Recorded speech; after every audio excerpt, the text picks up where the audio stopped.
This conference will now be recorded. Okay, welcome everybody to today's Clean Network conference. Before we get to our featured speaker for today, I'd like to ask if there are any announcements. Okay, I'll go ahead. Go ahead, Katie. Go ahead, Katie. Mine's the same as usual, just real quick. We have our final webinar in the Clean Webinar series this Thursday, and this is a new one. I'm excited about it. We have Jessica Bean talking about the Understanding Global Change project and how to use clean resources to fit into their UGC framework. So I put the link in the chat if you want to. I'd appreciate if people just spread it around, and I'll let people know. We'd love to have you. Thank you. And what's the date? That's this Thursday, November 7th, and it's going to be at 6 p.m. Eastern time. And will that be recorded? Yes, and I'll put it on the same site. The link I put in here has the link to the registration, and I'll put the recording on that site as well. So. Okay, great. All right, thanks. Other announcements? Sure, Jim Callahan. So just coming off of the Bay Area Science Festival, it happened last Saturday. At that Science Festival, we're up to now 6 exhibits that are doing things on climate change. We got it started and people are coming in and it's getting very good. So it's also good to not be just, a few that are doing it. It's very popular, very engaging. What we see in the crowd of 30,000 people is definitely, as has been the case, the peak audience of the kids is 7 to 11. So that's where they peak out. That's where kids from human development are most engaged in science and excited about it. And we see that, and of course that gets their parents and their grandparents. So we definitely saw the kids just loving it, in those age groups, and of course the older kids as well. One of the other things that came out is we tried on another level at science festivals using GOES satellite or NOAA satellite images from animations from extreme weather recent, like for instance we did the California fires and we did Hurricane Dorian, and when integrated in with the actual hands-on science content, it was quite popular. We felt very good about being able to get that engagement. So anyway, we're getting good feedback on that can work in a science festival as well. So, and it had about the usual 30,000 people, so it was good. Great. That's great. Other announcements? Okay. I just have a quick question, Jim. Okay, this is Anna Gold. I'm wondering, was Clean presented directly? And the reason why I'm asking is we always like to track web statistics if we see peaks and having that many people attend. Was there a clear mention of Clean, or was it? We had a sign up, and we have the little handout. Here's the trouble. The trouble is to have something represented without somebody presenting it. Right? It doesn't get a lot of attention. It's tough, right? And we have it out. We have some things we have out, but our volunteers. Honestly, we don't have the resources to have someone be talking about Clean. So that now the thing is, we'd love to, if we could get or make an arrangement like we're going to highlight something from Clean, right? As something especially hands-on. I mean, of course, by next year, hopefully, the things that we're doing at that, can we say, hey, these are on the Clean web. These are where you should go to find these are on the Clean website. So that's sort of typically the way it works. And I think they take for instance the NOAA satellites. It was because that was one thing. 1 or 2 of our volunteers were actually integrating. People would come up and point at the hurricane or point at the fires, and it's helpful to have some interpretation and to bring up. You're looking at a camera that's the same camera that you're looking. You're looking at yourself on the same kind of image. That's something that just kind of a rule at the science festivals. You need to have someone engage and be a presenter. If it's just there, it doesn't get much of attention, no matter how big the sign is. So I definitely want to make that better. But no, I wouldn't expect a lot. We don't get much stuff to our stuff if we don't have someone talking about it. Does that make sense? Oh yeah, totally. And if there's for anyone on the call, if there's ever an opportunity where you feel like Clean could be presented, just talk to us, talk to Katie. that would be great to have representation, and we can figure that out and organize it from here, hopefully. Great. No, and I'd love to. And what I also want to say is, we have no problem with the science festival that we have guests that we're that we're promoting other programs. They've never had a problem with that, because one of them is that a lot of times, like National Science Center for Science Education, which was our guest last year, was their own exhibitor this year. So we helped to bring them exhibits.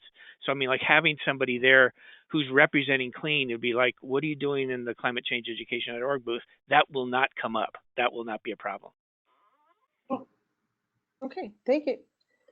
Any other announcements?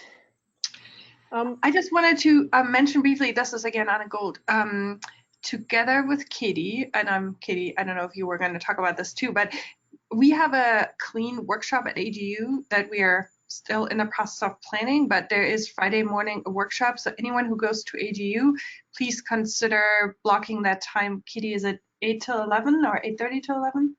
8 till 11, yeah. And that's on Friday? Friday, yes. And these workshops, we've done those now for a handful of years, and they are really engaging and interesting, and great ways for all of us that just meet virtually to come together. So, and if you are going and are really motivated to help organize it, email us, email me. I'll put my. And just for historical reasons, I think we've been doing them since 2011. Jeez. Yeah. Cool. It was. I think it was Mark McCaffrey, Frank Neapold, and I that organized the first one that we had. Okay, I have one other announcement before we get to our talk today. Many of you are aware that the CLEAN network is a cluster within ESIP, the Earth Science Information Partners. ESIP provides us with the platform that we're using right now to talk to each other. And also Patrick Chandler, our ESIP fellow. We've been lucky enough to have a fellow every year. So what I wanted to let everybody know is that I am running for president of ESIP, and would appreciate votes. Now, just to clarify, individuals can't vote for president. Organizations are members of ESIP, and there's a voting representative for each organization, and there's over 110 organizations that are members of ESIP. And so if you know that your organization is part of ESIP, please encourage your voting representative to vote in the entire election, but let them know that I'm running for president. Would appreciate their vote. And if you are not sure, you can email me and I can find out for you. And you don't have to encourage the voting rep to vote doesn't mean that you have to actually be a member of that organization. You can be just affiliated or just know them in some way and encourage them to vote. But it is the voting representative that has to vote. Right now, the information for everybody who's running is online. There's a 30-day period of review, and then the election will actually occur electronically in December. And I'll remind everybody when we get to the beginning of December. So most of the time, the president of ESIP has been more somebody on the technical side. A lot of the work of ESIP is to make earth science data available to various communities. I've been involved with ESIP for a very long time. I was the founding chair of the education committee back in the early 2000s. I served as vice president for a couple of years and was on the board of directors for a large number of years. And it would be nice to have somebody who's, president who is more on the educational side. So anyway, that's my campaign speech, so to speak. I'll probably send out an email to the CLEAN network at large, just in case there's those out there that aren't aware. But anyway, if anybody has any questions about it, you certainly can email me. Okay, so. So this is, Tamara, would it be okay if I jumped in here? This is Megan Carter from ESIP. I figured that was a good time to jump in. In the chat box, I put a link so you can see the full list of nominees for leadership this year. And yes, you will notice there's a very big difference between the candidates running for president in terms of their background. And I'm really excited, Tamara, that you've thrown your hat in the ring. And I've wholeheartedly, yes, anybody who's affiliated with an organization that is an ESIP partner, definitely encourage the votes. The one other thing that I wanted to mention while I have you here, related to AGU, I think I mentioned a few weeks back that ESIP, along with our partners, is hosting the data fair at AGU, which is something we've had for I think like 5 years now, and it consists of a variety of different activities. There's a data help desk where people can come ask questions. There's a demo space. We'll have some workshops and some town halls. The reason I mention this is that we would absolutely welcome volunteers from the Clean Network or folks that are on the call now, if they're interested in signing up to staff the help desk or in doing a demo of a tool or resource.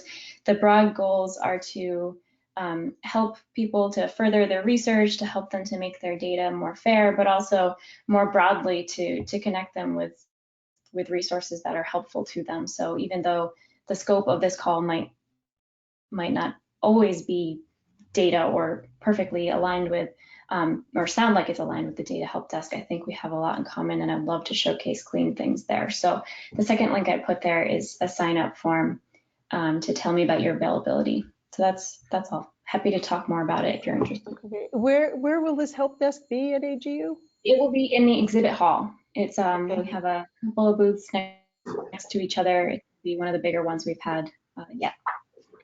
Okay, great. All right, thanks a lot. We will now move on to our speaker of the day. Thank you very much, Celia, for being patient for all our announcements. Today we're going to hear from Celia Gurney about Climate Nexus. Celia is a writer and improviser and climate change communication professional based in New York, and she's currently a senior associate with Climate Nexus, and will tell us more about that. So Celia, I will turn it over to you.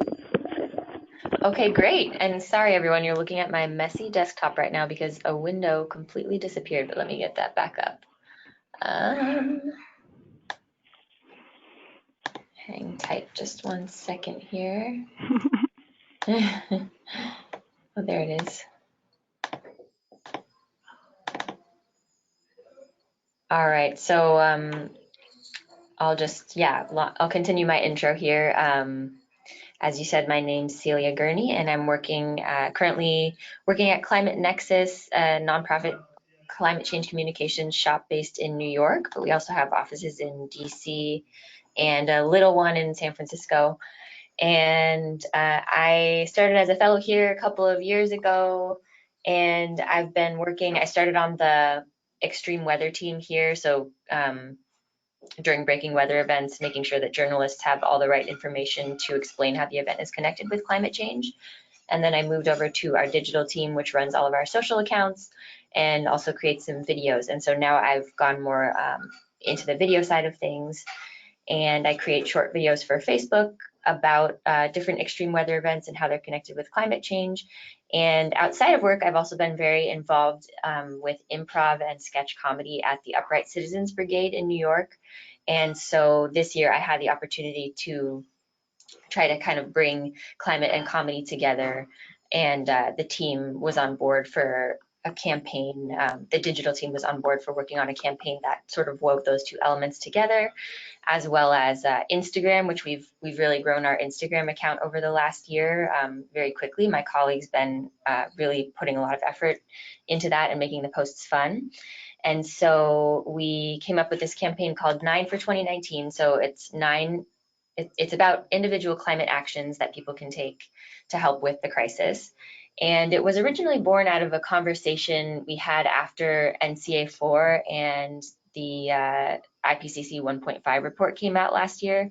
So a lot of people that in our personal circles who weren't necessarily working on climate were, suddenly made painfully aware of how dire the crisis is, or they were reminded of how dire it was and feeling very powerless to help. And so we had a lot of people asking us what they could do, and there were a lot of articles coming out about climate despair. And so we wanted to kind of direct people to the different ways that they can take individual action. Of course, the most important individual action is participating in collective action, like voting for candidates who will actually make changes at the government level, hold corporations accountable and all of that. But the smaller individual actions that people can take themselves, like flying less or driving less, or even eating more of a vegetarian, vegetable heavy diet, those things can drive culture change and policy change. And there are some stats, I don't have them on hand, but they can actually make a dent in some of our emissions reduction goals.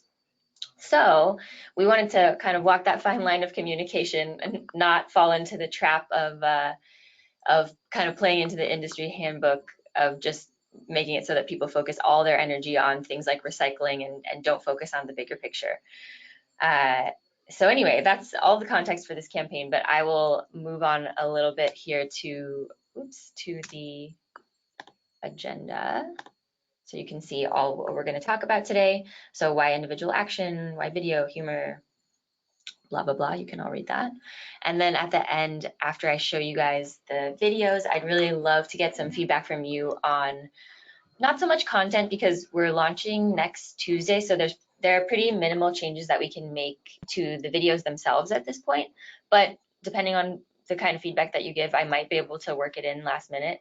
But mainly we're wondering how best to get this out into the world and who else we should share it with beyond the partners that we're already considering sharing with, and all that. So without further ado, I will move on to our first official slide.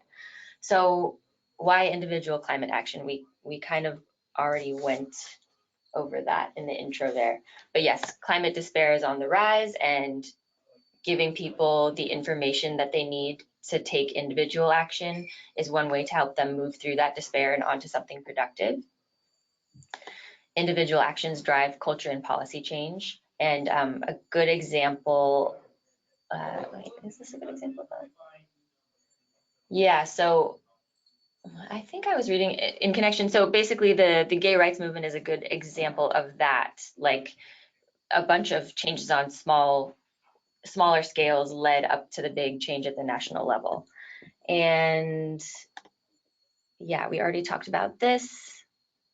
Oh, no, we didn't. Okay, so even though the most critical actions are collective ones, if we're going to live in a more sustainable society with different systems, we will have to act differently in that society. And so people will have to make behavior changes for humanity to survive long term. And additionally, the IPCC 1.5 report found that behavior, lifestyle, and cultural change have a high mitigation potential in some sectors, especially when complementing technological and structural change. So that's why individual action. Why creative video? This is something that we haven't, as an organization, haven't done much of before. And this year, I'm sure some of you maybe saw the same report, the Hewlett report on the climate communication space. Anybody familiar? I forget what the official title was, but basically one important point of the report was that the climate movement, and in particular climate communications, are headstrong but heart weak. So lots of numbers, facts, and less kind of emotion moving content.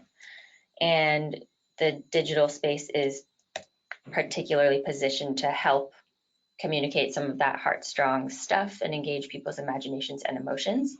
Additionally, we found out a partner was saying recently that, or reminding us that deniers are winning on YouTube. So I don't know if you guys have heard that the YouTube algorithm sends people basically to more extreme content if they keep watching on autoplay. So there's that, for that and other reasons, deniers are very strong at using video. They use a lot of attention getting video covers and statements, and so they're doing really well on YouTube, and this is a space that would be good for us to move into more. And why humor? So there's a lot of social science research. I mean, first of all, humor is a way to engage people's hearts versus their heads. It's attention getting, and there are some studies that I found showing why it's effective. So this first one found that compared to non-humorous health ads using humor received prolonged attention, were judged more convincing, and their messages were better recognized.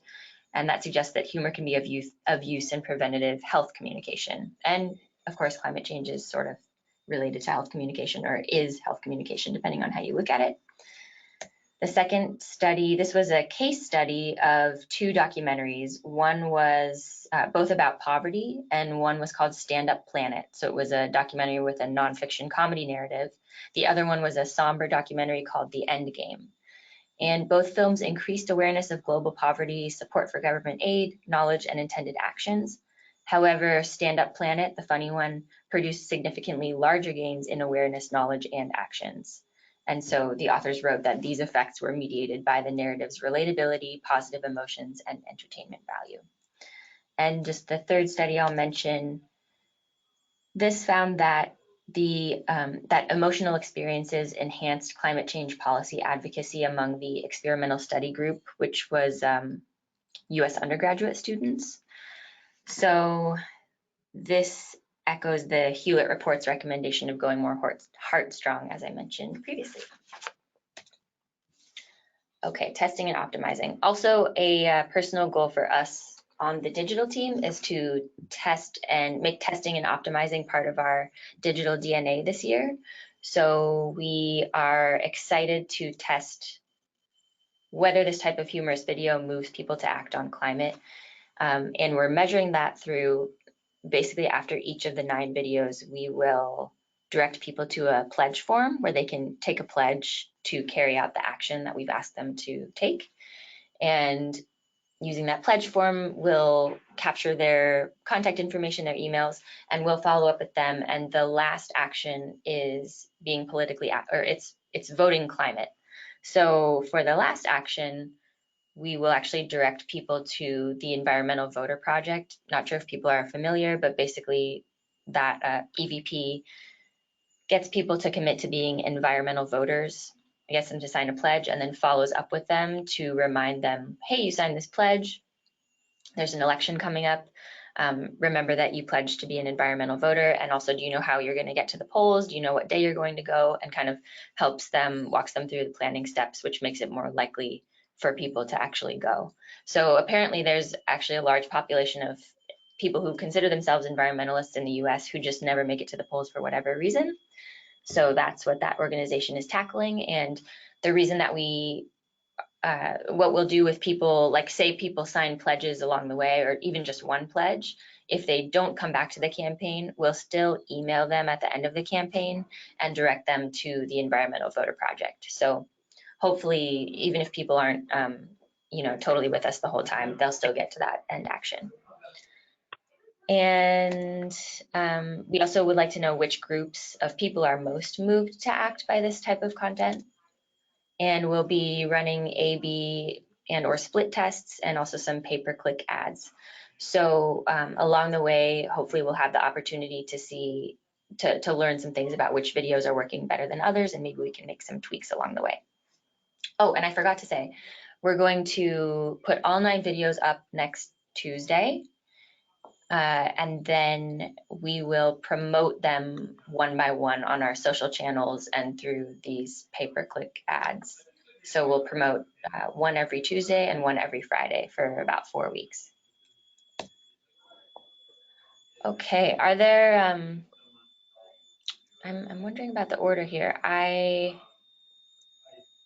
Yeah, let's do this. Okay, so before we get on into showing some videos, I'll just say we're hoping also to lift up our partners who are working on individual action campaigns themselves. A lot of these are a long time running and just sort of ongoing things that live on their website. So the Years Project, UNFCCC has Climate Neutral Now, NRDC has an Act Now page with a bunch of ongoing actions. Low Carbon City, GRIST has something called the 21-Day Apathy Detox. And if anyone knows of any other individual action campaigns that we can feature on our related campaigns page for this video campaign, I would love to hear those names either at the end of this call or even right now, or if you think of any after, I'd love to hear them, for you to send them to me via email, and I can provide my email at the end of this. This is Frank. One quick question for you. Yeah. Have you ever reached out to the Alliance for Climate Education? Actually, it's funny you mentioned them. Not on behalf of this campaign, but because, did you see their video? I was going to show it, Save Florida Man. No, I haven't seen that one. Okay, well, they made a really funny climate video that I'd love to show you guys, but no, I haven't reached out to them, and I should. Thank you for mentioning them. Is there a Yeah, particular I imagine. Yeah, I mean, either Reb Anderson, although I know her husband just got a pretty bad injury, so I'd go with Leah Cuspa. You know Leah? No, I don't. She's the former deputy. Now she's the executive director. Oh, wow. So imagine on their website, everything's there. If you can't, just shoot a note out to the listserv, and one of the ACE people, if they're not even on the call right now, will get back to you. But that would be probably the most aligned group in the Clean Network that's coming first to mind. Okay. Hey, Frank, can you say those names again? Yeah, Leah Cuspa. I'm not even going to try. Sorry, Leah, if you're listening. Not even going to try. I think it's QUSBA, but I could be wrong. Okay. Great. Okay, good to know. And so you said, see if I can find her email on the website, Frank, and if not, just reach out through the listserv. Yeah, okay. Exactly. Okay, great. Anybody else have anything off the top of their heads? Yeah, I had a quick question about the video appropriateness for youth. Like how young? What type of humor? It's probably, let's see, it's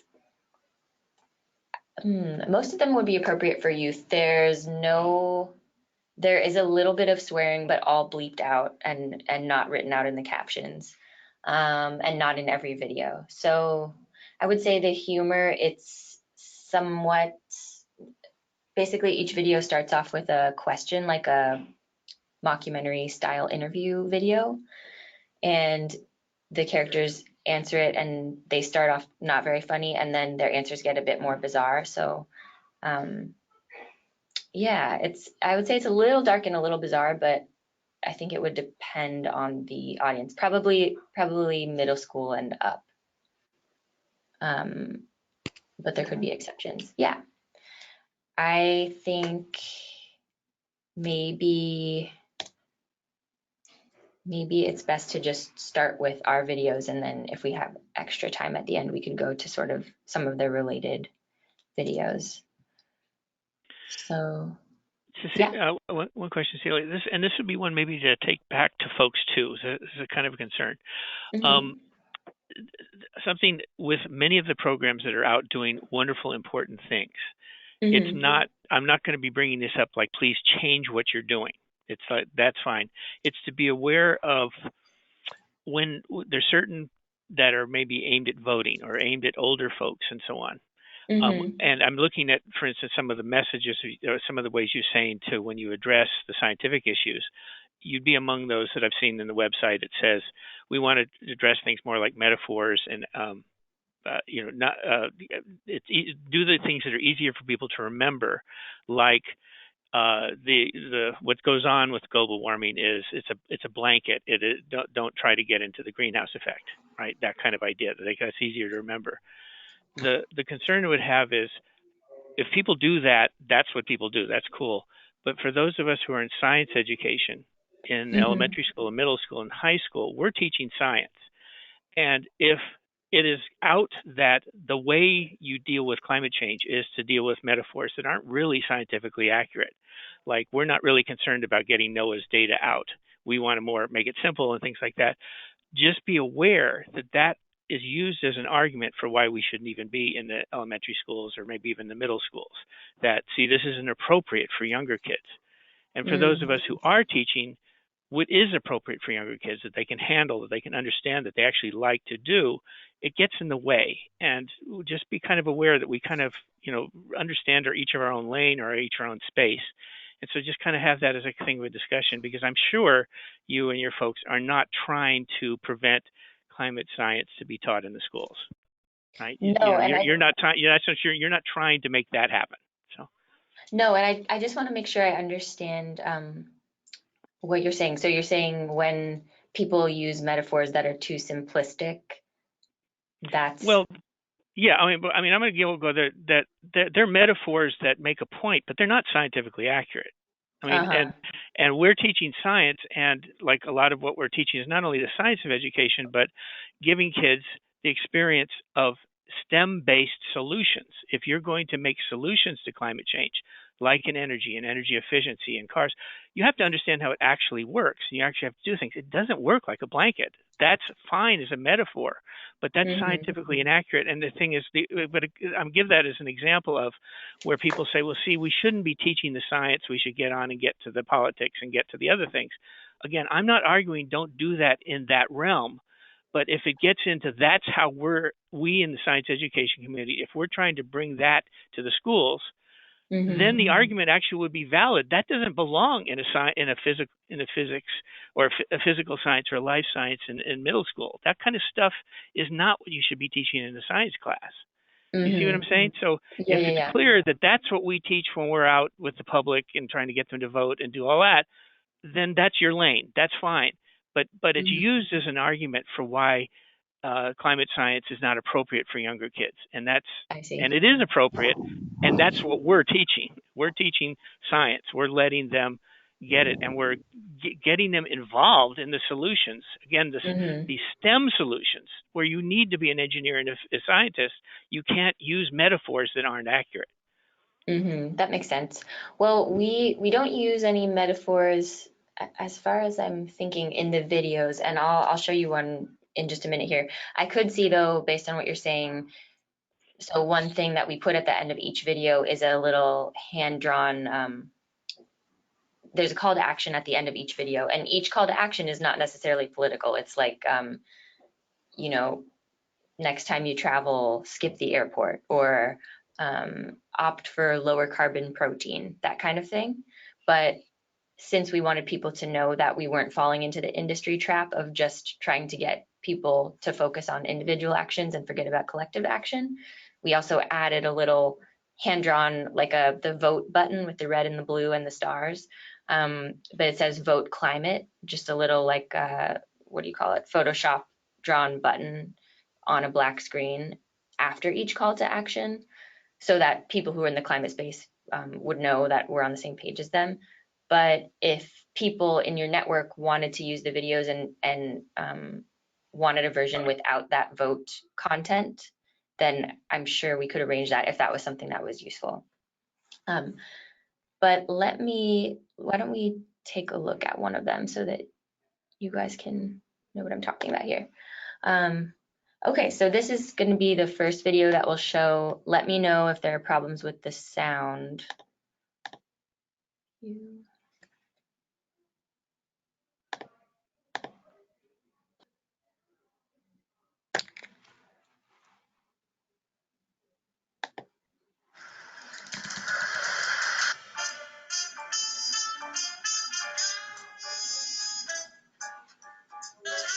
They're just more cultured. They have better butts.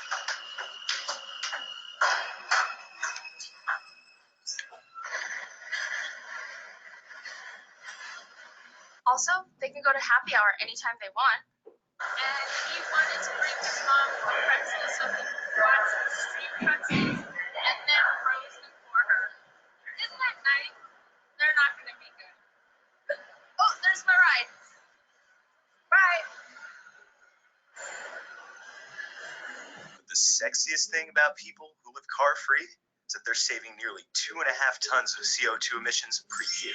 Short of having one less child, that's about the biggest impact any single change can have on your carbon footprint. Car-free people are doing something to keep me from getting too cool, and that's not.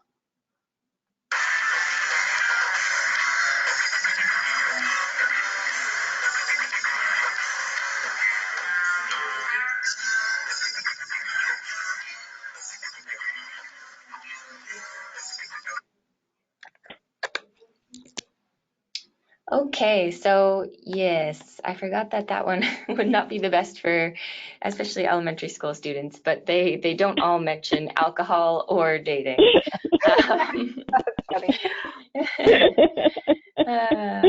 But yes, that was the first one that will go out. And also another thing I forgot to mention is these are unbranded videos because they are a different voice than we typically use as an organization, and we're just testing them out. So we're not going to be front and center with Climate Nexus all over them. Let's see here, to go back.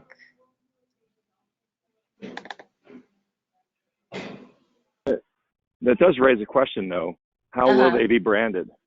Because, you know, branding relates to trust and credibility and sourcing of who's doing the work.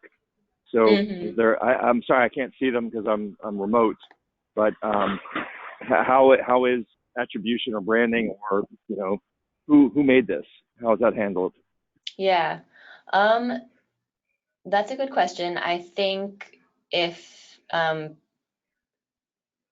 I think it's something that we're still exploring. They're going to basically live on an unbranded website, like a Squarespace site, and people will be able to see that the project is connected with the Environmental Voter Project, because we'll have on the main page, we'll have an evergreen call to action to be directed to the Environmental Voter Project.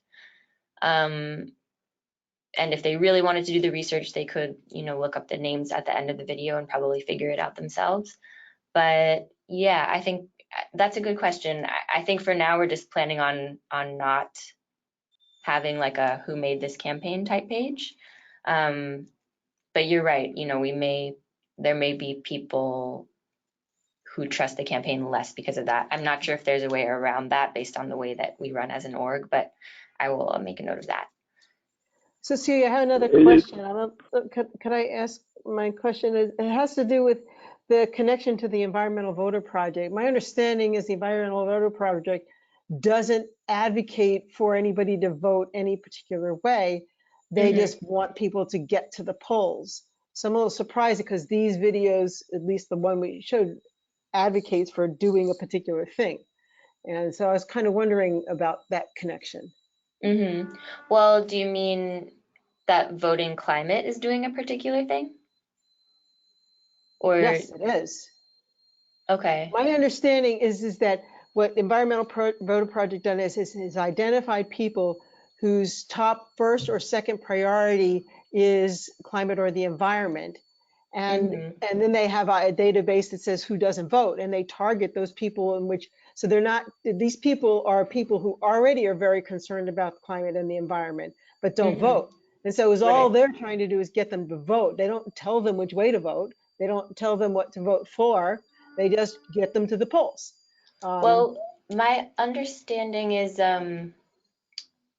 yeah, I mean, I don't think you're wrong there, but I know that they do ask them as part of that. They ask them to sign a pledge that says, I will be an environmental voter, which to me seems to imply you vote. Yeah, okay, well, I'll ask them. So I actually, just in full disclosure here, my cousin is the executive director of the Environmental Voter Project, the founder of the Environmental Voter Project. And I've participated in texting people to get them to vote. So it's a very interesting process if anybody's interested in it. But my understanding was that they want them to vote. They don't say vote climate, they say vote. Well, we can double check. Maybe he hasn't seen, that's Nathaniel, right? Yes. He may not have seen a version, a draft with that vote climate button. So that's a great flag. And I'll just make sure that he's comfortable with that, because we could always change the button at the end to just vote. Yeah, okay. Thank you. Well, I think that brings up a really good point, if you don't mind me interjecting. I think a lot of people in my circles are confused about specifically who to vote for as a somehow separate but some connected resource. You know, if Environmental Voter Project doesn't want to take that on, some sort of resource to curate that information so it makes it easier for people to know who to vote for would be useful from my circles. Has anybody taken a crack at that? I think that the Environmental Voter Project is a 501c4 nonprofit, and so I think that they're restricted from telling people how to vote. They can just get them to vote.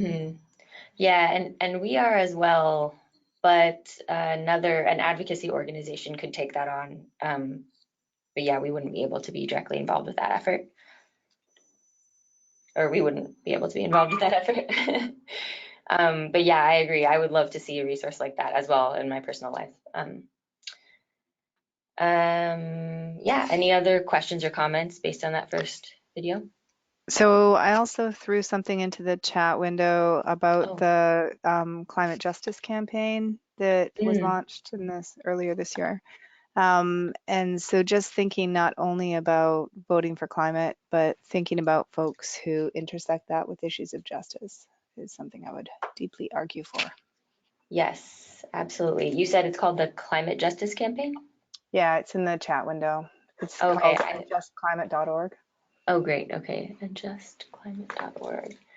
Yes, and actually this video has a little bit, so far we don't have climate justice worked into every video, and I wonder if there's a way we could add something like maybe another button at the end, or I'm not sure. But this next video that I'll show you does have a mention of climate justice, so I will play that.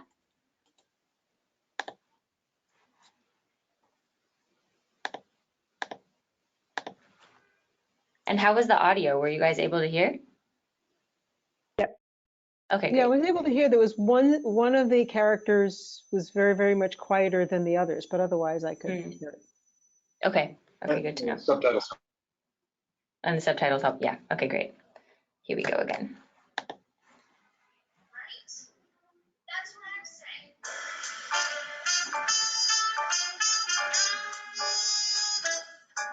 I talk about climate change pretty much everywhere. So Paul said no about the iguana, but my God, you're saving trees so that they can store CO2. I knew I liked you. Well, everything looks healthy to me. Well, that's great, Dr. Welder, but you know what's not healthy? The Earth! Fossil fuel infrastructure tends to be located in Black and brown communities, and it causes abnormally high rates of cancer, asthma, and other health issues. You hate this? Most Americans still don't understand that 97% of scientists agree. Climate change is happening and humans caused it. That probably has something to do with the fact that only 20% of Americans hear someone they know talk about climate change once a month or more.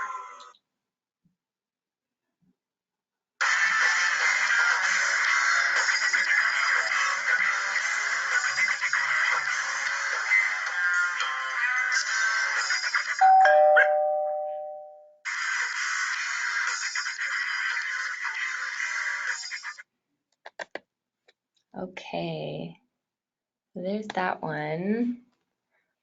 Don't know if anybody saw, but you can definitely see me in the reflection of the window in that last shot with the dog. So we have to put some kind of Photoshop thing over that.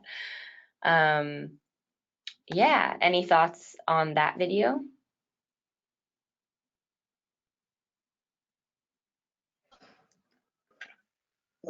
So I'm curious, this is Patrick, whether you're trying to sway people who are undecided or reconfirm people who've already made a decision.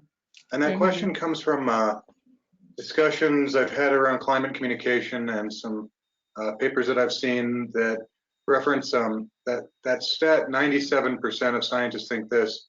If folks are not decided or believe the opposite, it's actually an alienating fact to use because it says that everybody thinks they're wrong and stupid. So I'm just curious who your target audience is and how you're working. Yeah, now that you mentioned that, I remember hearing that as well, and I'm glad you brought that up. So our target audience is millennials and Gen Z, who are generally progressive, engaged on other issues, and support the climate movement, but aren't actively engaged in it in any way. So I don't know what that means as far as the 97%. I think based on what you said, that means it would be okay to use it. Well, and wasn't there a study a while back that actually using that, there was that inoculation study, and that was, I thought, one of the main things they used to help inoculate people was that fact about the 97% of scientists. So anyways, that's like the one research I've seen on using that fact when talking to people about this, and it seemed like it was a positive result, but I don't know, I haven't come across something that I could see what you're talking about, Patrick. Yeah, Patrick, would you be able to send me that resource? Yeah, I was trying to do a quick search, but I'm gonna have to take a deeper look in some of the files I've got. So yeah, I'll definitely. Yeah. Okay, great, thank you. And then the inoculation study, I'll poke around for that too. You're going to want to look for John Cook. Yeah, he's the one who did, he did, if you look for the acronym FLICC, FLIC, it's an acronym for how to basically methodologically inoculate people to those strategies that are being described. And so it's a cool bit of work. John's a super collaborator, so if that's something that you go in round 2 because you're already ready to go, I'm sure he'd be fun to play with. Okay, great, good to know. Thank you so much. He's at George Mason University right now. Oh, okay, that makes sense. George Mason. On your audience, so because you're targeting younger people, I have a question. Is that like specific, is there anything about like, you thinking about like people in more urban areas versus less urban areas at all? Or is it just generally speaking Americans of that age range? It's, yeah, I mean, because we are targeting people who are generally progressive, I think it will skew more towards urban. And I think it will more effectively connect with people in urban areas. But we wanted to leave the actions open to people in all areas. So, for example, with the car-free people one, we, at the end of each video, the link will direct people to a landing page where the video lives with more information. And the more information will include research on why that action is important, but also alternatives to the action. So obviously people in rural areas can't just give up their cars most of the time. So for that one, we would have like other ways to reduce the carbon footprint of driving around, consolidate your trips, carpool, bike, or all that kind of thing.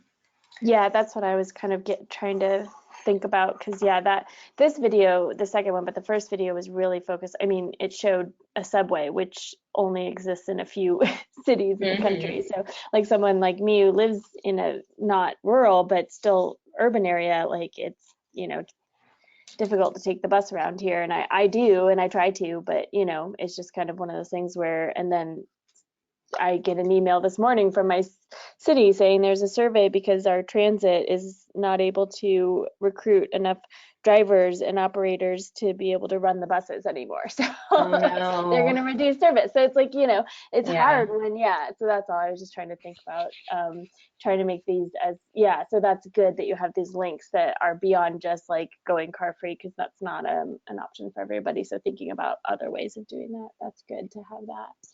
Yeah, and actually, one thing that we had been noodling over was that call to action at the end, because it says, does it say opt for lower carbon transport? And then the next page says, take the pledge at link. But I was wondering if, like with that one, if we should give people more of a clue that there will be alternatives or more information on the page that they're going to go to. So if anyone has any ideas about what a good alternative way to phrase that might be, or way to clue people in would be, that would be super helpful. Yeah, I have a question. But I think that would help a lot. Like for me, I was sort of sitting there thinking what you're trying to say in that video is like go car free, which if somebody can't, they're gonna maybe just disengage with that and not click on the link. So maybe somehow, I don't know, I'm sorry, I know I'm not helping with what your question was, but I do think having something that mentions alternatives would help. This is Ginger Wireman. I'm new to the group. Can I just jump in here for a sec? They're really cool. I am in an area that's sort of, it's like suburban with no herb. And I've been riding the bus since January. If you could find some bus images, that would probably be good.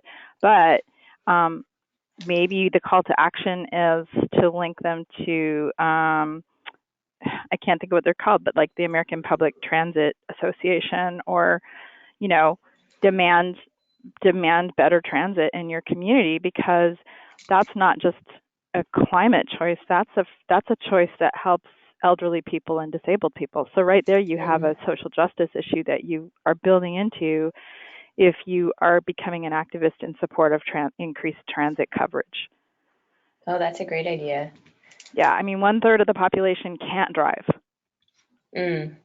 Wow. So it's not a choice for them, and they need access to the doctor and, you know, whatever, social services, school, jobs. And cars are a privileged thing. Yeah. And cars, and you know, if you could work it in there, it's funny, and I liked it a lot. But one of the things is that the average cost of maintaining a car is $8,000 a year. It's very expensive. If you can forego that, that's $8,000 a year. Yeah. In your pocket. And the bus, and even if you're relying on Uber and Lyft, you know, a couple times a week when you've had too much drink or just too cold, you're still probably not going to spend $8,000 a year. Yeah, very true. Yeah, this is great feedback. Also remember, that's for internal combustion cars. Electric cars. They are, and we don't want to recommend. Incredibly low. Yeah.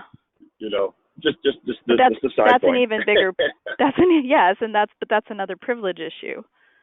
But those cost more at the beginning too, Frank, right now, you know. So yeah, there's trade-offs, and I do think that overall the idea of trying to encourage lower carbon transit like they were in the video is a good idea. And it can be buses, or it can be electric vehicles, or, you know, what you can, but there is that level of, the justice issue is that if people aren't taking the bus and aren't supporting the bus, it's not there for the people who do need it. So.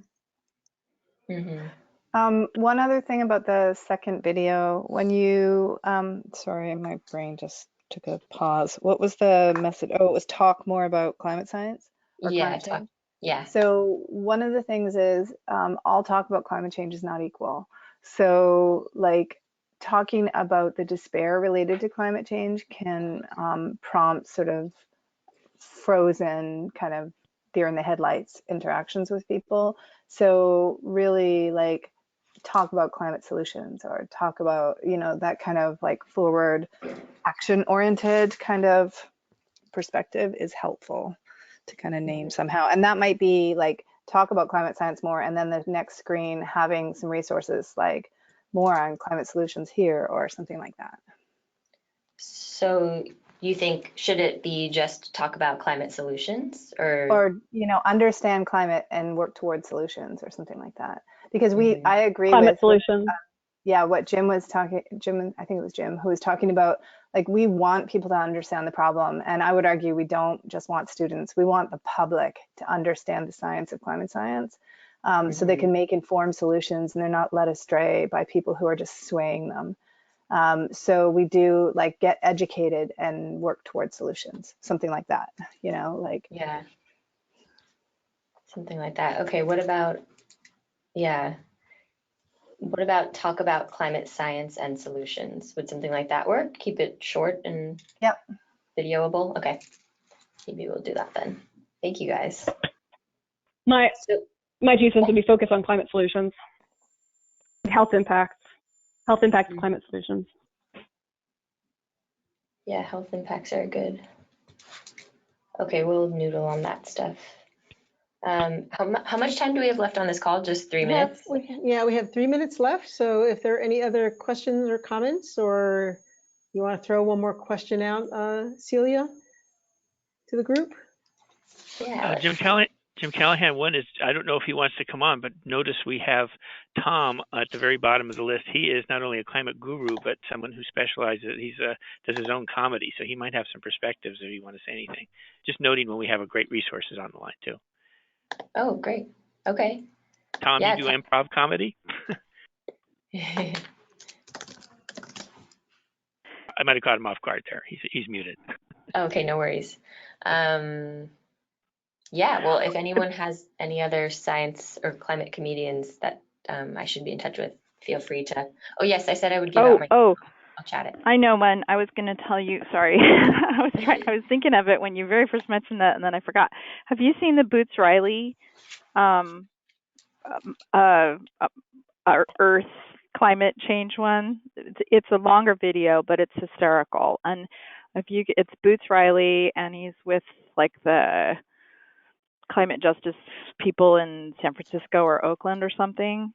He's a rapper and musician, and it's really funny and really good. And he has the clean version and a non-clean version with lots of F-bombs. But as you post, tagging his videos so that if they especially if the goal is to get the better stuff coming up in a YouTube algorithm. Yeah, they're just. I've been using them in classrooms for years because they're so funny and they're great. And then so you're based in New York State? Yeah. Yes. Okay. I have I don't know if you know this, but up in Burlington, Vermont, they have a very strong comedy theater and improv groups. So, just if you're looking for more people to star in your videos or to work with, you might reach out to the local comedy community at Burlington. Okay. And I'll try to send you a link. My nephew is pretty involved up there, and I bet that there's people around there that would be interested in doing stuff. Yeah, I'm sure. Those Vermonters, is that what we call them? Yes, those Vermonters. Celia, we do have a request. You mentioned it before, but for your email address. Oh, yes. Okay, I will put that in the chat box now. Okay, great. I wanted to mention, Celia, this is Patrick again. If you want to take a look at the teaching perspective, we've been doing a competition called Stand Up for Climate for 3 years now. I posted a link to a paper we wrote on the project we did last year, having students do stand up and skit comedy around climate change. So. Oh yes, this is with Max Boykoff, right? Or no? Yeah, Max. Yeah. Max, Beth, and I co-teach a class focused. Oh, great. I did not realize. Okay, great. Yes, I have read a bit about that, and I would like to read more. So thanks for reminding me, Patrick. Okay. Well, thanks everyone so much for all the feedback. This was extremely helpful. Well, thank you for sharing all of your great work with us, Celia. We really appreciate it. It's awesome. I love Thanks. Very fun. Thank you. Thank you. Please let us know how it goes. Okay, we'll do. Yes, look out for it coming next Tuesday. Okay. Awesome. Bye. Thank you. Right. Bye. Thank you. Is it possible to save the notes, the chat somehow? I do know that it's saved. If Patrick's already gone, Patrick, are you there? Patrick, if you could figure out, I know it's possible. I just don't know how to do it myself. Can't you cut and paste it? Yeah, I'll copy it right now, just in case. Patrick, if you just hold on until, just keep it open. Yeah, no problem.